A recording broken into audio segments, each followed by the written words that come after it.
Welcome students.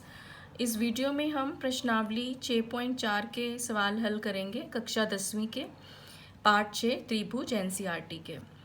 इससे पिछले video में हमने 3 तक सवाल हल किए थे। अब आइए चौथा सवाल देखिए इसका। यदि दो समरूप त्रिभुजों के क्षेत्रफल बराबर हों तो सिद्ध कीजिए कि वे त्रिभुज सर्वांगसम होते हैं। अब इसमें हमें पहले ये हमने आकृति बनाई, दो त्रिभुज मान लिया हमने ABC और DEF।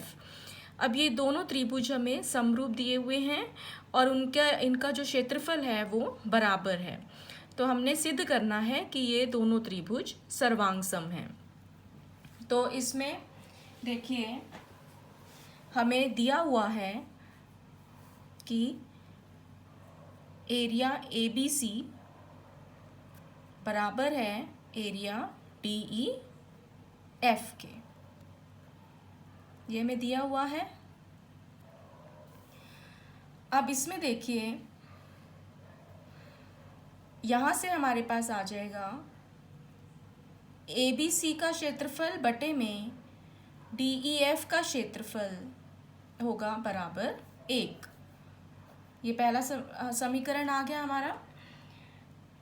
अब हमें ज्ञात है कि यदि दो त्रिभुज समरूप हों तो उनके क्षेत्रफलों का अनुपात उनकी भुजाओं के वर्ग के अनुपात के बराबर होता है।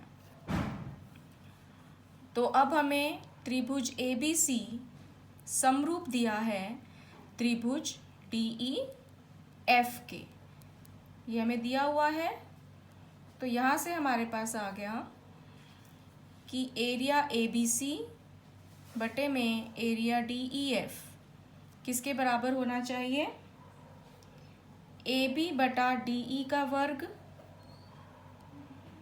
BC बटा EF का वर्ग और AC बटा DF का वर्ग। जो इन दोनों त्रिभुजों की संगत भुजाएं हैं उनके अनुपात का वर्ग।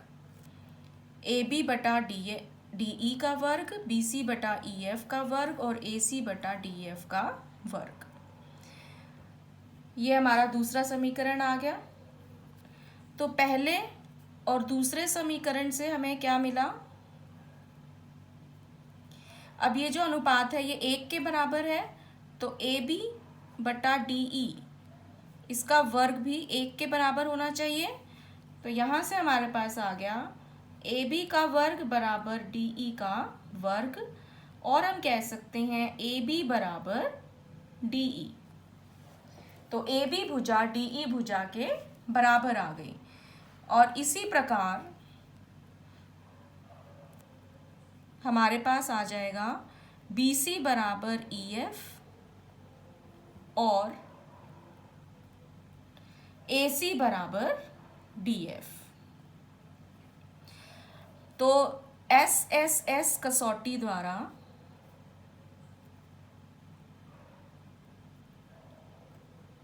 त्रिभुज ABC सर्वांगसम आ गया त्रिभुज DEF के। तो इससे हमें क्या पता चला कि यदि दो समरूप त्रिभुजों के क्षेत्रफल बराबर हों तो वे त्रिभुज सर्वांगसम होते हैं। तो इसमें हम स्टार्टिंग में लिख भी सकते हैं कि मान लीजिए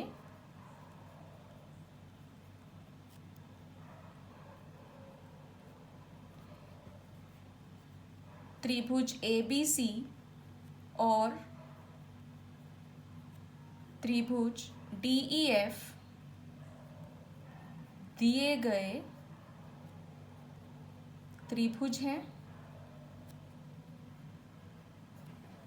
ये हम इसमें ऐड कर सकते हैं लाइन। तो इसके साथ ही चौथा सवाल हमारा समाप्त हुआ। अब आइए देखिए अगला सवाल, 5वां सवाल देखते हैं इसका। अब 5वें सवाल में हमें दिया हुआ है एक त्रिभुज ABC की भुजाओं AB, BC और CA के मध्य बिंदु क्रमशः DE और F हैं। त्रिभुज DEF और ABC के क्षेत्रफलों का अनुपात ज्ञात कीजिए। तो इसमें भी पहले हम आकृति बनाते हैं। तो हमारे पास एक त्रिभुज ABC दिया है और उसकी भुजाओं AB का मध्य बिंदु है D, BC का E और AC का F। और हमने इसमें क्या सिद्ध करना है कि त्रिभुज DEF और ABC के क्षेत्रफलों का हमने अनुपात निकालना है। तो इस आकृति में अब हम देखते हैं कि बिंदु D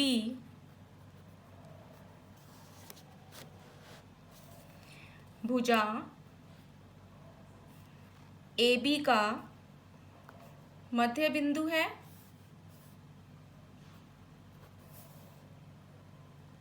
ये हमें दिया हुआ है, तथा बिंदु F भुजा AC का मध्य बिंदु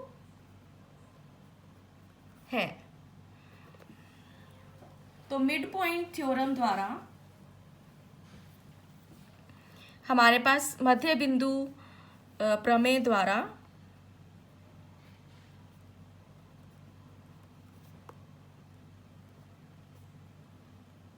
हमारे पास क्या आ जाएगा, DF जो है वो समांतर होना चाहिए BC के और DF जो है वो 1/2 होना चाहिए BC का आधा होना चाहिए। तो अब DF यदि BC के समांतर होगा तो DF जो है वो हम कह सकते हैं कि BE के भी समांतर होगा और BC का आधा BE है तो DF जो है वो BE के भी बराबर होना चाहिए, क्योंकि BC का जो आधा है वो किसके बराबर है, BE के, क्योंकि E जो है वो BC का मध्य बिंदु है। तो यहाँ से हमारे पास क्या आ जाता है कि BEFD एक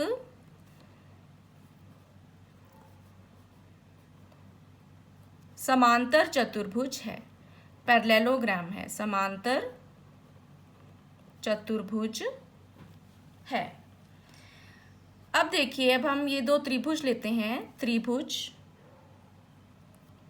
BDE और त्रिभुज DEF में। अब इसमें देखिए DE बराबर DE उभयनिष्ठ भुजा है, उभयनिष्ठ भुजा।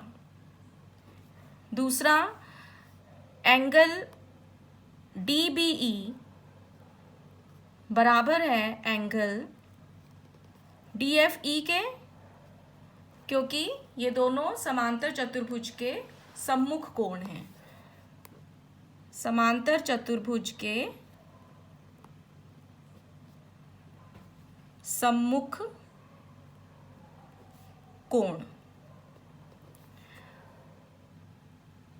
और तीसरा DF बराबर BE, या हम लिख सकते हैं BE बराबर DF। तो यहां से हमारे पास क्या आ गया, हमने SAS प्रॉपर्टी इसमें यूज करनी है। तो उसके लिए हम BD बराबर EF ले लेते हैं, DE बराबर DE की जगह BD बराबर EF, ये हो जाएगी। उभयनिष्ठ भुजा की जगह हम लिख सकते हैं समांतर चतुर्भुज की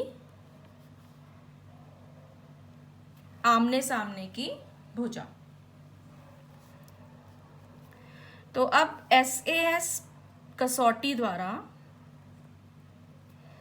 त्रिभुज BDE सर्वांगसम आ गया त्रिभुज DEF के। तो यहां से हमारे पास आ गया क्षेत्रफल BDE बराबर होगा क्षेत्रफल DEF के, क्योंकि हम जानते हैं कि दो सर्वांगसम त्रिभुजों का क्षेत्रफल बराबर होता है।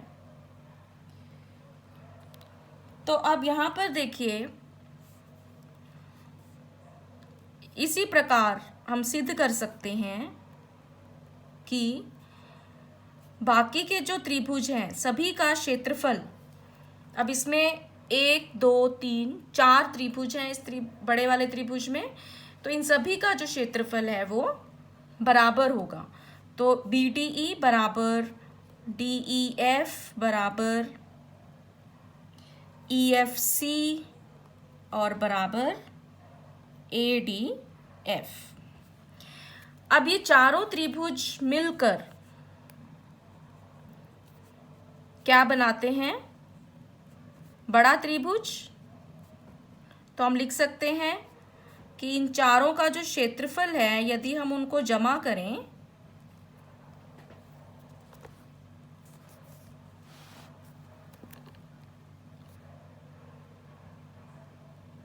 तो हमारे पास क्या आएगा? एरिया ABC के बराबर होगा। अब ये चारों जो हैं वो बराबर है, सबका क्षेत्रफल बराबर है, तो 2 से हम क्या कह सकते हैं कि 4 गुना में एरिया